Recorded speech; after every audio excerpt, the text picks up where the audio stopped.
Hello everybody, welcome back to the table. Today we are looking at one of the most popular knife brands out there, Smith & Wesson. And yes, I said Smith & Wesson. I say that because even looking at my small YouTube channel, my videos on Smith & Wesson knives are by far the most viewed videos I have over time. And it's really not surprising. The Smith & Wesson name, it's very well renowned in the firearms industry. And as we know, the gun and knife industries, they do tend to run and blend together many times over.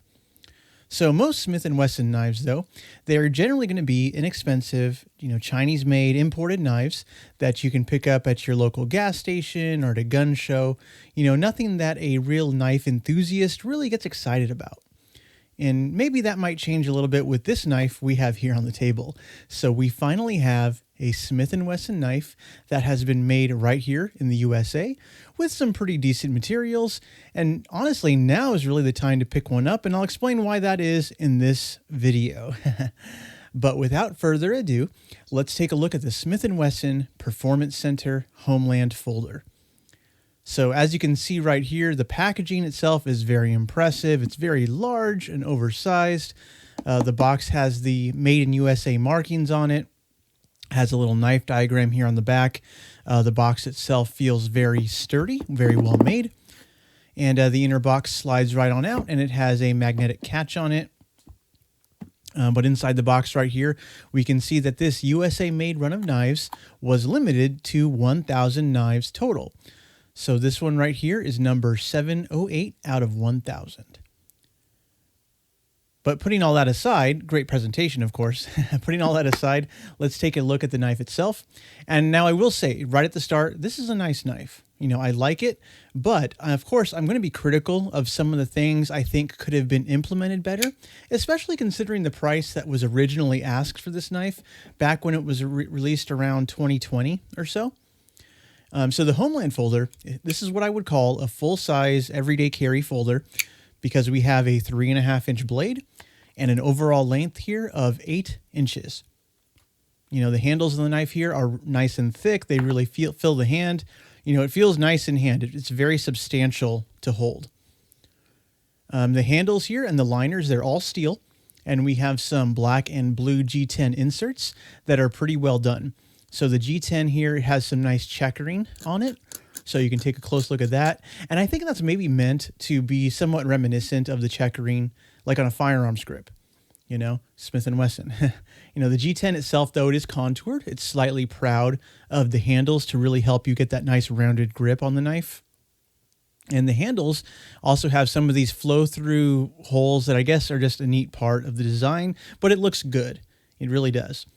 But of course, since the handles here are steel, the liners are steel, it does make the knife maybe a bit heavier than it probably needed to be. So the knife here weighs in at 5.6 ounces, so not really a super heavyweight at all, but still, it does lean towards the heavy side of an everyday carry knife. I'm thinking if we had aluminum scales rather than steel, and if maybe those steel liners had been skeletonized out a bit, we could have shaved a little bit of that weight off. But that's room to grow in the future. The blade of the Homeland, though, it runs on bearings, and it is completely unassisted. The action is very good, but I will say out of the box, we did have some lock stick with our liner lock. You could just feel it stick, and you could hear an audible, clicky sound every time you would unlock it and close the blade. And I figured that was just going to be a break-in issue, and it was. After a day or two of flipping the knife and just messing around with it, the lock stick has gone away completely. And now the Homeland, it opens and closes really easily. So go ahead and take a look at the centering of the knife and the handle.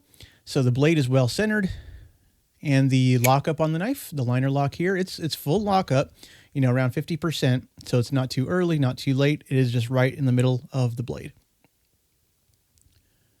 And right out of the box, the blade came nice and tight. There was no play.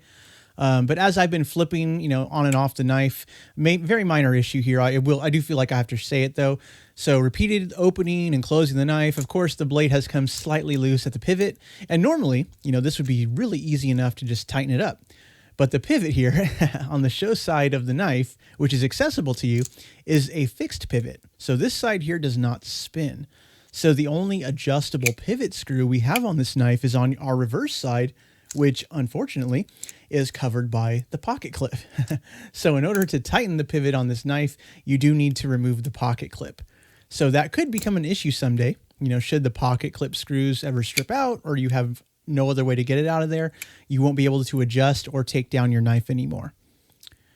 But taking a look at the pocket clip itself, we have a single position deep carry option. This is going to be right hand side tip down carry. And honestly, the pocket clip is probably going to be one of the weak points on this knife.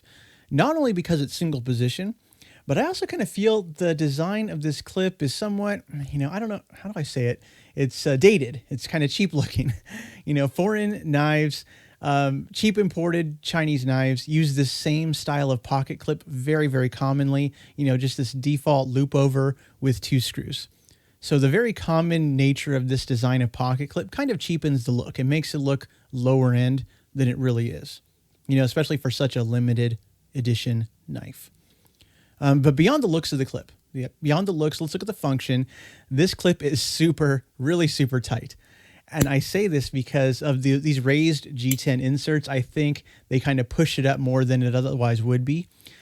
So once you get it in your pocket, it's actually super hard to pull out of the pocket once you get it in there. Be careful if you have really thick pants pocket material, since this is going to catch on it. It's going to be hard to pull out. And I know this all sounds negative, but I'm really just being, I guess, introspective here. I'm being very nitpicky here. These are things most knife users may never even notice about this knife. But the really nice part of this knife is the actual blade. So we have a plain edge Tanto blade, again, 3.5 inches, and it has a bead blasted finish. So the show side of the blade here has the Smith Wesson logo with the Performance Center branding on it. And the reverse side of the blade has this knife's individual serial number, so we can see the 708. It has the Homeland markings, so we know the name of the knife. And of course, the Made in USA flag, which I really do like. I like that they're advertising that. They're very proud of that. That's awesome.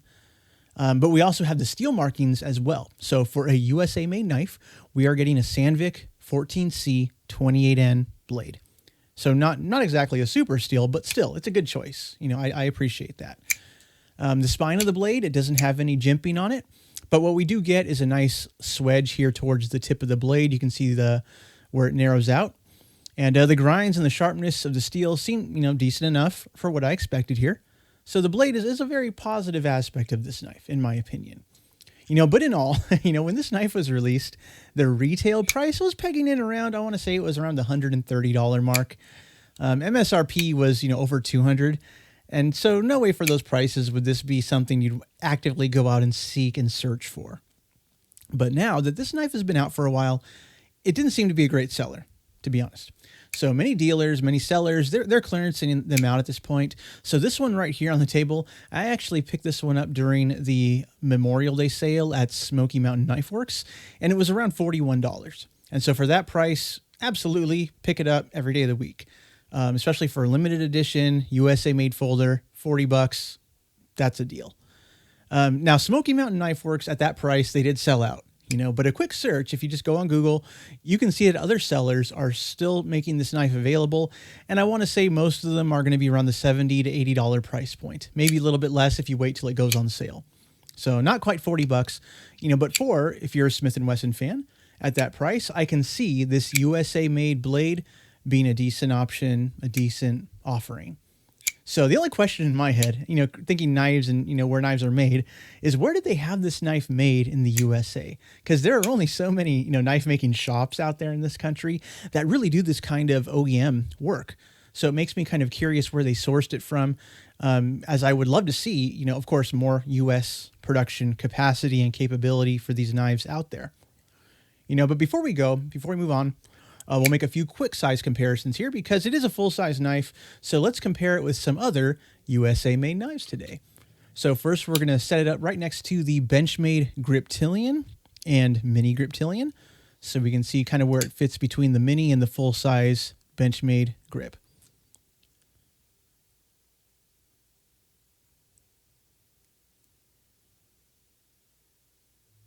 And so I think it compares very well there. And of course, before we leave, we do have to compare it to my standby knife, a star of almost every video, the Kershaw Blur. So let's pull this USA made folder out side by side.